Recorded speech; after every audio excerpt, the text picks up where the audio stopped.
student nurse practitioner today. So what's your name? Allie. Allie. And then do you go by Allie? Do you identify as anything else? My real name's Allison, but most people just call me Allie. Oh wait, and how old are you, Allie? I'm 24. Oh wait, and what ethnicity are you? Caucasian. Okay.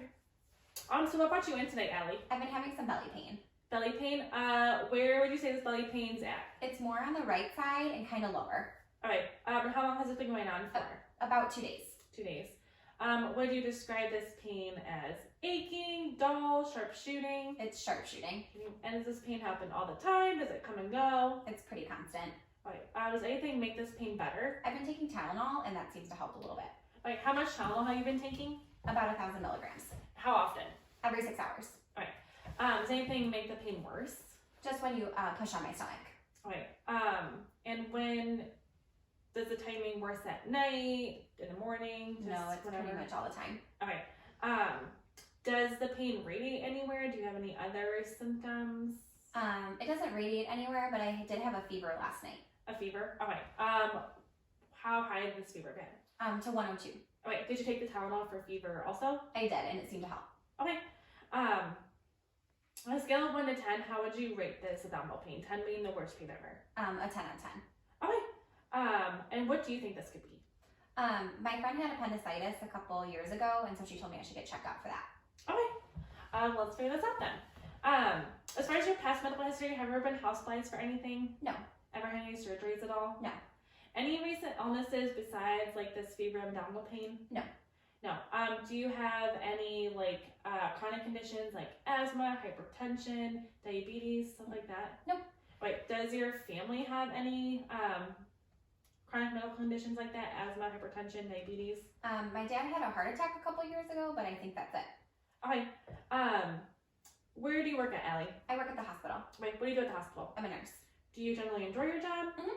Do you think it adds any extra stress onto you? Sometimes, but nothing that is crazy. Wait, have you ever been diagnosed with a mental illness before? Nope. Have you had any thoughts of hurting yourself before? No. No? Okay, good. As far as your reproductive history, when was your first period?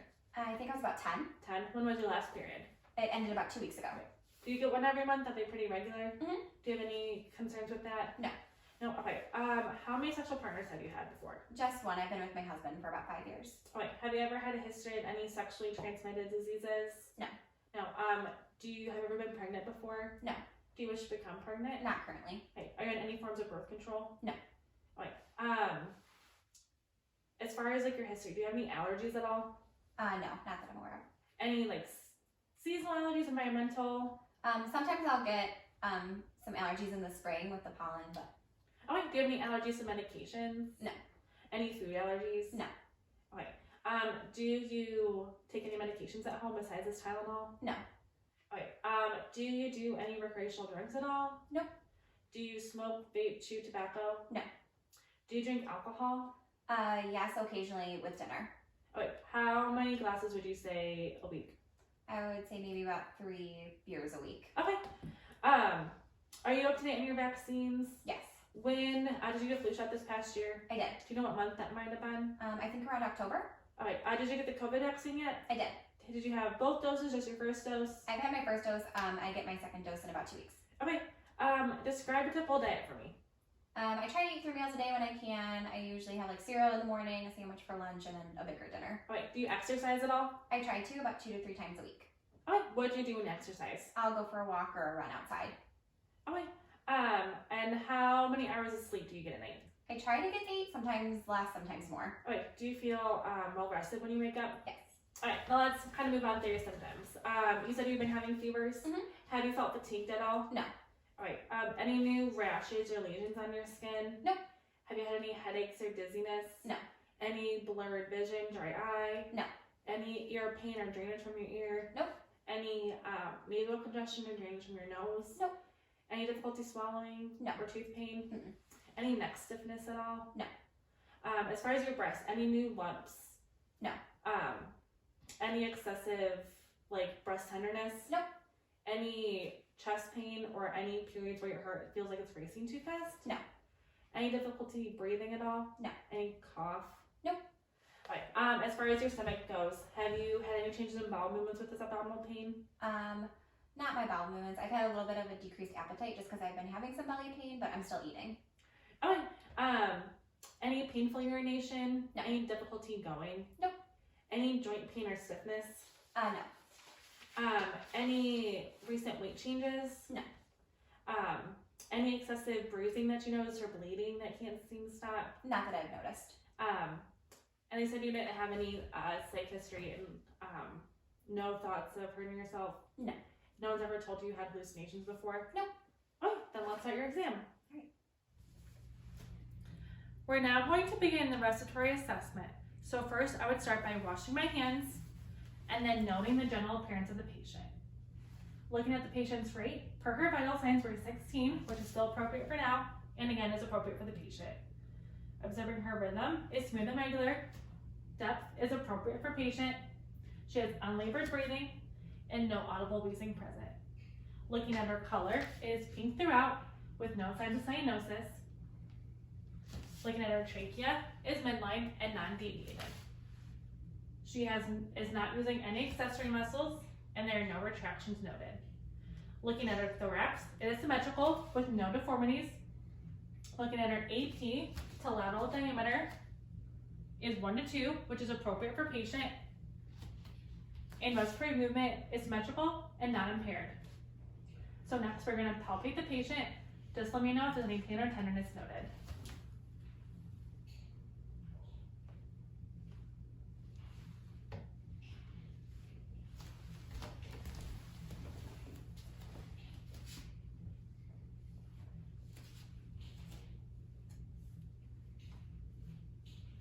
Any pain or tenderness? Nope. No pain or tenderness, masses, lesions, or bruising present. So next, I'm going to check for chest expansion. Take a deep breath for me. And again. Chest expansion is equal and symmetrical. So next, I'm going to check for tactile fremitus. So if you could just repeat the words 99 as I'm moving in different parts. 99, 99, 99, 99, 99, 99, 99, 99, 99, 99, 99, 99. Tactile fremitus intensity is appropriate for patient. So next we're going to percuss. So I will be using my middle finger and hyperextending it with my other middle finger, striking the dip joint briskly.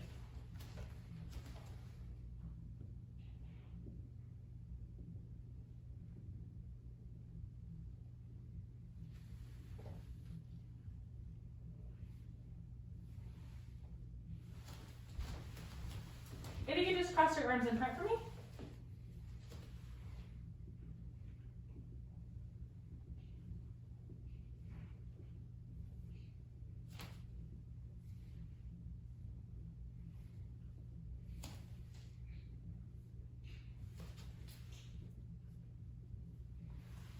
Lung sounds are resonant per percussion.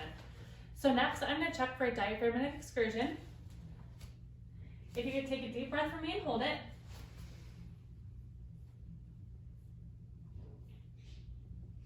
And exhale for me and hold that too.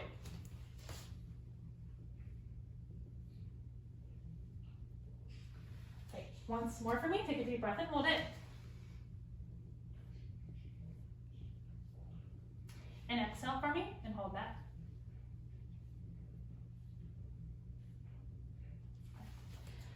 The diaphragmatic excursion between inspiratory and expiratory is about 3 centimeters, which is appropriate for patient. Lastly, I'm going to auscultate the patient.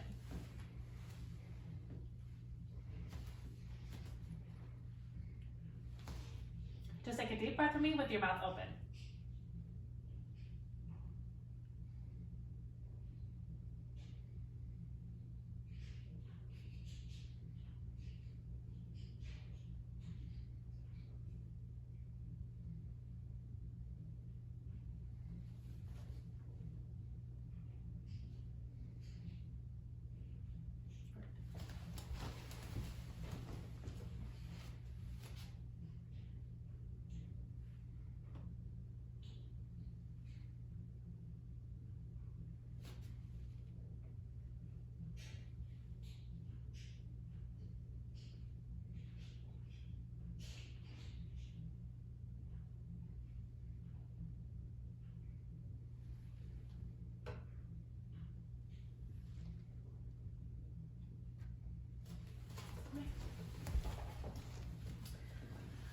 Bronchiovascular sounds are heard, which are moderate pitch and moderate intensity, where inspiratory equals expiratory phase.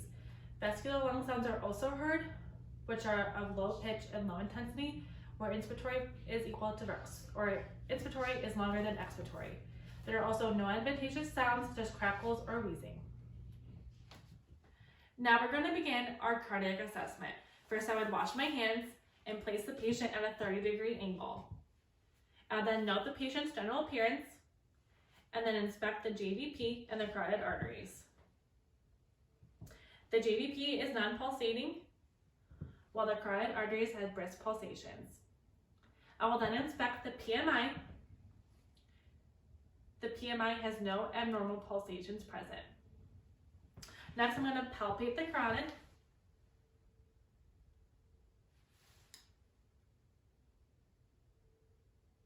The carotid arteries are brisk, non-sustained, and no throes present.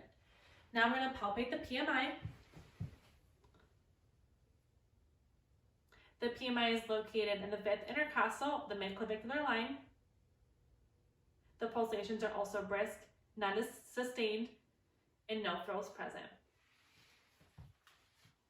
I'm now going to palpate the pulmonic area and aortic area. No thrills present in either of those areas. Now I'm going to auscultate the patient. First, listening for bruits over the carotid.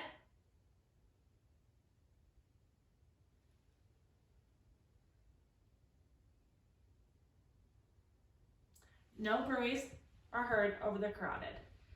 Next, I'm going to listen to the heart. We're going to listen on the diaphragm in the aortic area, pulmonic area, Erb's point, tricuspid, and mitral area. Then I'm going to listen with the bell on my stethoscope over the aortic area, pulmonic area, Erb's point, tricuspid, and mitral area. Next, I'm going to demonstrate how I would hear for murmurs, listen to murmurs on a patient. If they were laid supine, I would ask the patient to turn to the left and then listen to the mitral area.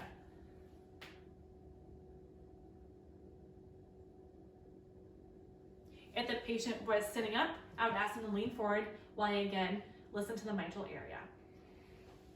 Upon auscultating, I heard a rate of about 80, which is what the vital signs also showed was normal for patient.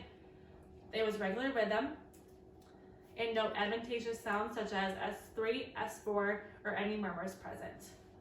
Timing, S1 is heard before S2. Intensity was appropriate for the patient, and there was no splitting of S1 or S2. We are now going to perform the abdominal assessment. So first I would wash my hands and then appropriately drape the patient.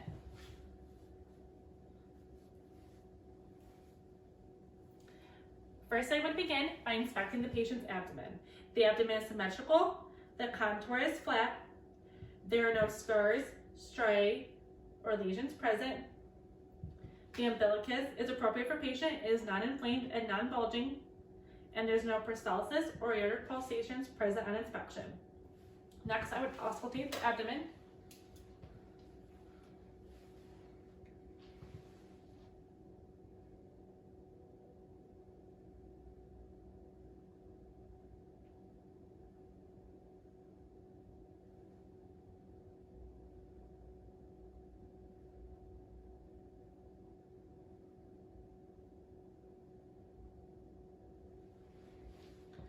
Bowel sounds or normal active in all four quadrants with clicks and gurgles heard throughout.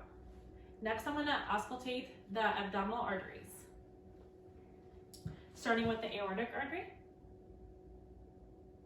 the renal arteries,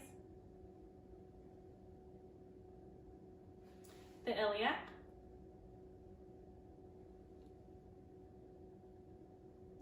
and then in a clinical setting, I would auscultate for the femoral arteries below the drape.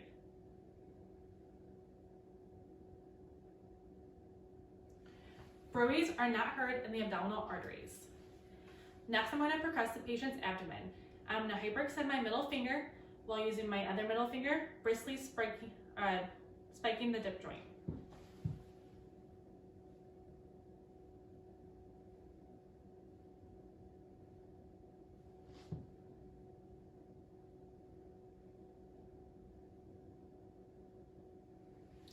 Tympanic sounds are heard over most of the abdomen, around the intestines, while dull sounds are heard more over the liver.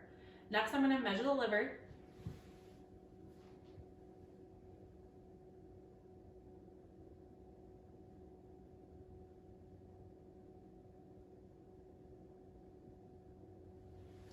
The liver measures about 7 centimeters on the midclavicular line. Next, I'm going to percuss the spleen. If you can take a deep breath and hold it for me.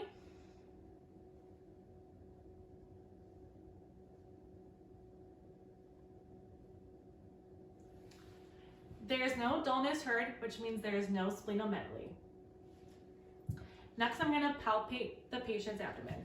First, with light palpation, if you could raise your knees for me.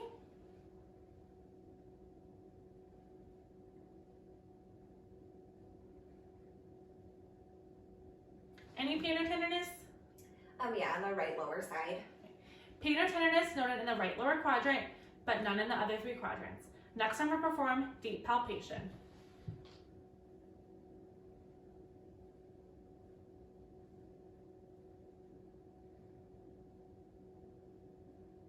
Any pain or tenderness again? Still in the right lower side. Again, there is tenderness in the right lower quadrant, but none in the other 3 quadrants. Next, I'm going to test for rebound tenderness. Any pain? No. Yeah, on the right side still. Rebound tenderness is noted on the right lower quadrant again. There were no palpable masses while palpating. If there was, I would note the characteristics of size, location, pulsations, and shape. Next, I'm going to palpate the spleen. If you could breathe in and hold your breath for me.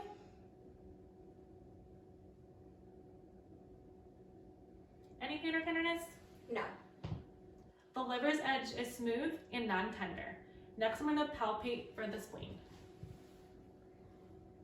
Again, if you could breathe in and hold your breath for me. Any pain or tenderness? No. No pain or tenderness, and the spleen is not palpable. Next, I am going to palpate the aortic width.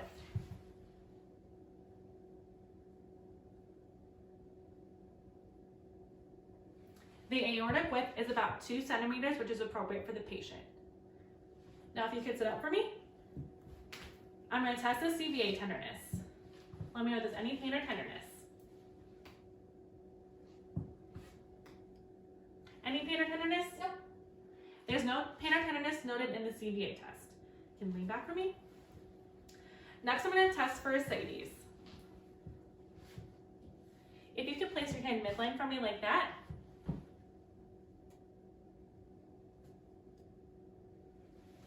Ascites is not present.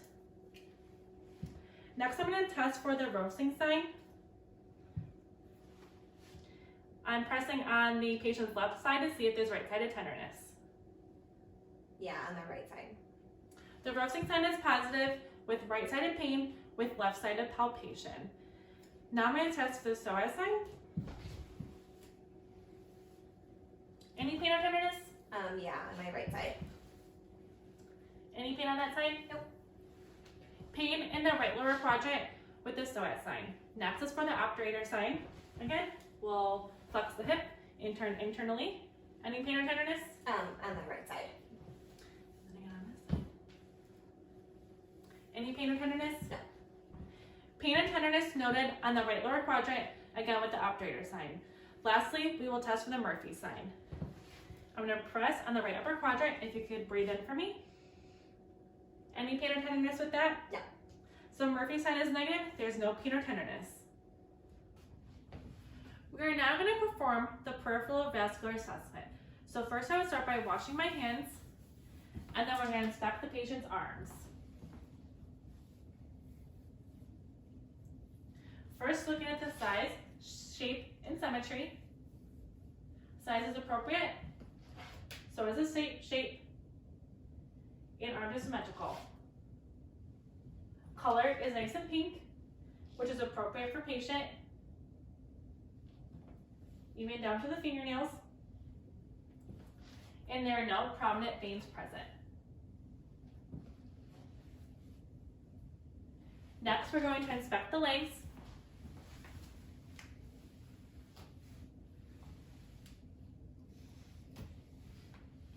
Again, looking for size, shape, and symmetry. Legs are symmetrical with appropriate size and shape. Color is nice and pink, all the way down to the toes. Hair is evenly distributed with no areas of hair loss. Hair is also noted on the tops of the feet and the toes. There are no rashes or lesions, hyper or hypopigmentation. There are some scars on the bilateral knees. And there are no areas of varicosities. Next, we're going to palpate the patient's arms, starting with the radial pulse and the brachial pulse. Pulses are both present, and I'd rate them as a +2. Next, we're going to palpate for the epitrochlear nodes. I'm just going to raise your hand at a 90-degree angle. And again, this side. Bilateral nodes are not present or not palpable. And lastly, I'm going to inspect the patient's cap refill. Cap refill is brisk and is less than 3 seconds. Next, I'm going to palpate the patient's legs, starting with the femoral artery. In a clinical setting, I would assess it on a patient's skin. Next, the popliteal, the dorsal venous, and then the posterior tibial. All pulses are present, and I would rate them as a +2. Next, we are palpating for warmth.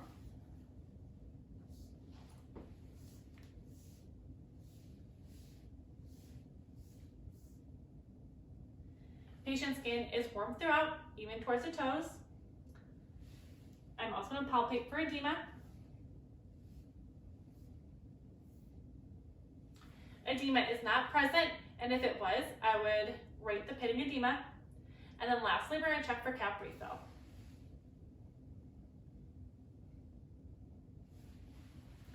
Cap refill is brisk and less than 3 seconds. I approve to be on this educational video.